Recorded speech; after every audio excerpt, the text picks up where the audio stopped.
Hello बच्चों, तो चलिए इस प्रश्न को पढ़ते हैं। यदि समतल निर्देशांक अक्षों पर 8,4,4 का अंतःखंड काटे तो मूल बिंदु से समतल पर खींचे गए लंब की लंबाई है। तो यहाँ पर देखो, हमें चारों विकल्पों में से सही विकल्प का चयन करना है। ठीक है, तो प्रश्न में आगे बढ़ने से पहले इस प्रश्न से संबंधित जो मुख्य अवधारणा है उसकी हम चर्चा कर लेते हैं। तो देखो, मुख्य अवधारणा क्या हो जाएगी। अंतःखंड रूप में देखो समतल का समीकरण क्या होता है। अंतःखंड रूप में समतल का समीकरण, समतल का समीकरण देखो कैसे लिखते हैं हम। एक्स बटाए प्लस में वाई बट्टा बी प्लस में जेड बट्टा सी बराबर में एक, जहां पर ए बी सी क्या है, क्रमशः एक्स अक्ष, वाई अक्ष और जेड अक्ष पर काटे गए अंतःखंड है समतल के द्वारा। ठीक है, और देखो हम ये भी जानते हैं कि बिंदु बिंदु x1 coma y1 coma z1 से समतल समतल ax plus B Y plus C Z plus D बराबर 0 पर खींचे गए लंब की लंबाई क्या होती है।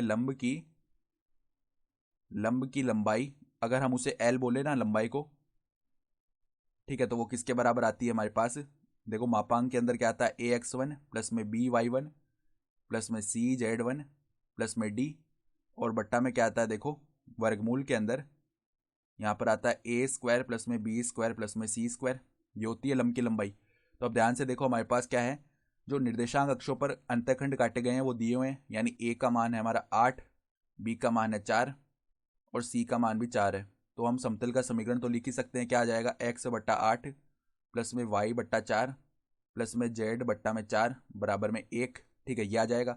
अब इस एक को इस तरफ लेके आते हैं तो -1 बराबर में 0 ऐसे भी लिख सकते हैं। ठीक है, तो अब जो लंब की लंबाई है ना, किस बिंदु से, हमें मूल बिंदु से समतल पर खींचे गए लंब की लंबाई बतानी है। ठीक है, यानी मूल बिंदु के निर्देशांक 0,0,0 होते हैं ना, तो उस लंब की लंबाई को अगर L बोल दें हम तो वो क्या आएगी, देखो मापांक के अंदर यहाँ पर पहले एक्स वाई जेड के स्थान पर 0 रखेंगे तो ऊपर तो मापांक में केवल माइनस का 1 बच जाएगा। ठीक है, बट्टा में देखो वर्गमूल के अंदर क्या आएगा, एक्स का गुणांक 1/8 उसका स्क्वायर किया तो 1/64, वाई का गुणांक 1/4 उसका स्क्वायर किया तो 1/16, जेड का गुणांक 1/4 उसका स्क्वायर किया तो 1/16।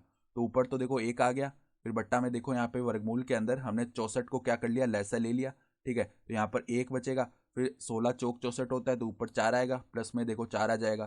तो अब देखो वर्गमूल 64 ऊपर गया तो 8 बन गया, और यहाँ पर 4 + 4 8 + 1 9 बनेगा, उसका वर्गमूल क्या आ जाएगा, 3। तो ये आ जाएगी हमारी लंब की लंबाई, यानी 8/3 इकाई आ जाएगा हमारा उत्तर।